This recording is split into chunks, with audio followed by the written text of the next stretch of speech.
বেরিয়েও বাংলাদেশ এখনো বিশ্বমাঝে একটি উন্নত দেশ হিসেবে গড়ে তুলতে পারেনি।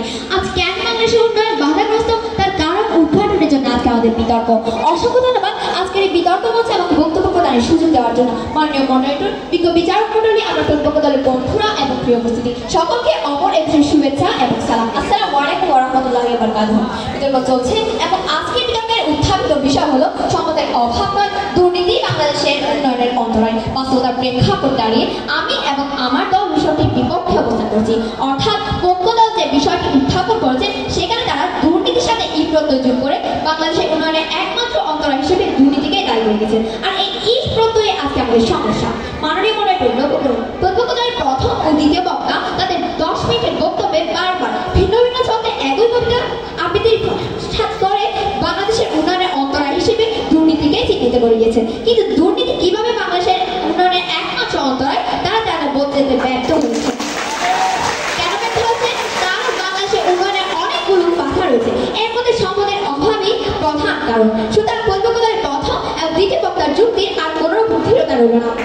প্রতিপক্ষের প্রথম বক্তার দৃষ্টি আকর্ষণ করছি, একটু লক্ষ্য করুন। বাংলাদেশের সম্পদের অভাব না থাকলে দুর্নীতি বাংলাদেশের উন্নয়নের প্রভাব ফেলতে পারত না। অনেকটা রাশিয়া, চীন, আমেরিকার মতো এই দেশগুলো যেমন উন্নত তেমনি শীর্ষ দুর্নীতিগ্রস্ত দেশগুলোর মধ্যে অন্যতম। এই বিষয়টি আপনারা কিভাবে নেবেন দয়া করে ব্যাখ্যা করে যাবেন।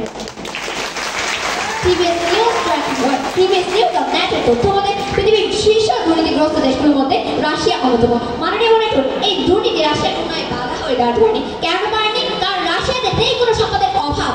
আর এই যদি আমাদের বাস্তব প্রেক্ষাপট, তাহলে এটা ইতিমধ্যে প্রমাণিত হয় যে দুর্নীতি নয় বরং সম্পদের অভাব বাংলাদেশের উন্নয়নের একমাত্র।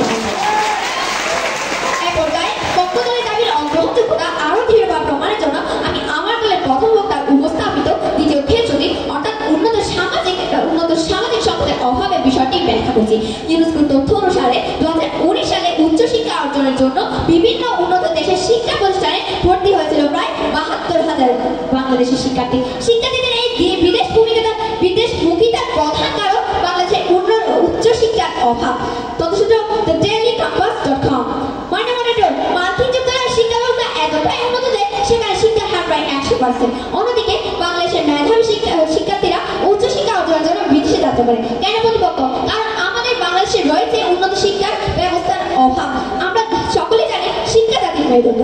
যেখানে আমাদের শিক্ষা ব্যবস্থার এই অবস্থা, সেখানে জাতির মেরুদণ্ডের কি হতে হবে তা আমরা প্রমাণ করেছি। বাংলাদেশ পরিসংখ্যান ব্যুরোর তথ্য মতে 78% মানুষ সরকারি স্বাস্থ্যসেবার উপর নির্ভরশীল। আবার বেসরকারি স্বাস্থ্যগুলোতে ব্যয়বহুল হয়, সেখানে মানুষের যাওয়ার তো সুযোগই নেই। ছোটবেলা থেকে পড়াচ্ছি স্বাস্থ্য সকল সুখে বল, কিন্তু আজকে এই প্রেক্ষাপটে দাঁড়িয়ে আমাকে বলতে হচ্ছে স্বাস্থ্য সকল দারিদ্র কারণ। একটু তথ্য শিখতে আসি। বাংলাদেশ স্বাস্থ্য পরিসংখ্যান উঠে এসেছে দেশের 74। Wait, just a minute. Wait.